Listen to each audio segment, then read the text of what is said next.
Hi friends, welcome back to my channel Rekha skalakriti। आप सबका स्वागत है। आशा करती हूँ आप सब अच्छे होंगे। आज मैं आपके लिए लिप्पन आर्ट लेकर आई हूँ। लिप्पन आर्ट कहाँ की कला है? ये गुजरात की कला है। और ये कच्छ जो गुजरात का हिस्सा है वहाँ की कला है। वहाँ की लेडीज़ इसे अपने घर को सजाने के लिए करती हैं। ट्रेडिशनल जो लिप्पन होता है वो मिट्टी और गोबर से बनाई जाती है। दीवारों पर इसमें शीशे और क्ले से इसको बनाया जाता है। और इसका जो मेन बेस होता है वो वाइट कलर का ही होता है। आज हम इसे कलर्ड में भी बनाने लगे हैं, तो वो मैं आगे आपको बताऊंगी। आज मैं आपके लिए छोटा सा डिज़ाइन लेकर आई हूँ लिप्पन आर्ट का, जो एक छोटी सी नेम प्लेट है। उसको किस तरीके से करना है वो मैं बताऊंगी। और आगे का जो मेरा वीडियो आएगा उसमें मैं आपको बताऊंगी लिप्पन आर्ट किस तरीके से, ट्रेडिशनल तरीके से और कलर तरीके से और भी किन किन तरीक़ों से की जाती है, ये मैं आपको आगे बताऊंगी। जो आजकल के नए नए वे निकल आए हैं। और इस लिप्पन आर्ट को कैनवस या एमडीएफ बोर्ड पर चॉक पेंट या एवरेज जो एक्रेलिक कलर होता है उससे भी बेस कोट दे सकते हैं। चलिए फिर शुरू करते हैं।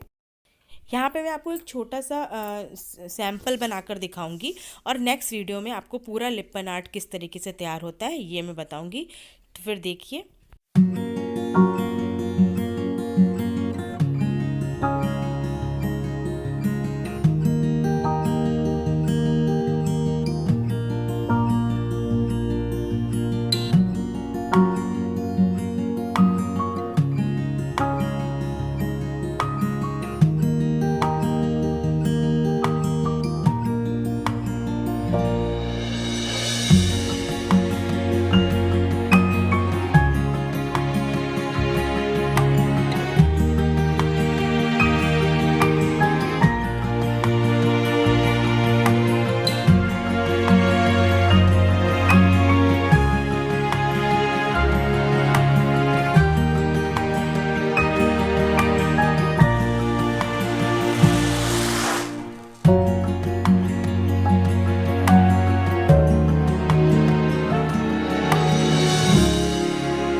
देखा आपने मेरा वीडियो लिप्पन आर्ट किस तरीके से बनता है। और फ्रेंड्स, अगर आपको मेरा वीडियो अच्छा लगा हो तो इसे लाइक कीजिएगा और ज़्यादा से ज़्यादा लोगों तक शेयर कीजिएगा, ताकि उनको पता चले लिप्पन आर्ट क्या होती है और किस तरीके से बनाई जाती है। और अगर आपने मेरा वीडियो अच्छा लगा तो इसे शेयर सब्सक्राइब कर दिए और जो बेल आइकन दिया उसको दबा दें, जिससे आपको नए नए नोटिफिकेशंस मिलते रहे। आप मेरा पेज इसी नाम से है फेसबुक पर और इंस्टाग्राम पर। आप उसको फॉलो कर सकते हैं, उसका लिंक डिस्क्रिप्शन बॉक्स में दिया हुआ है। और आप मुझे अपनी इस तरीके से बनाकर पिक्स शेयर भी कर सकते हैं इंस्टा पे। चलिए फिर मिलते हैं। Till then bye bye.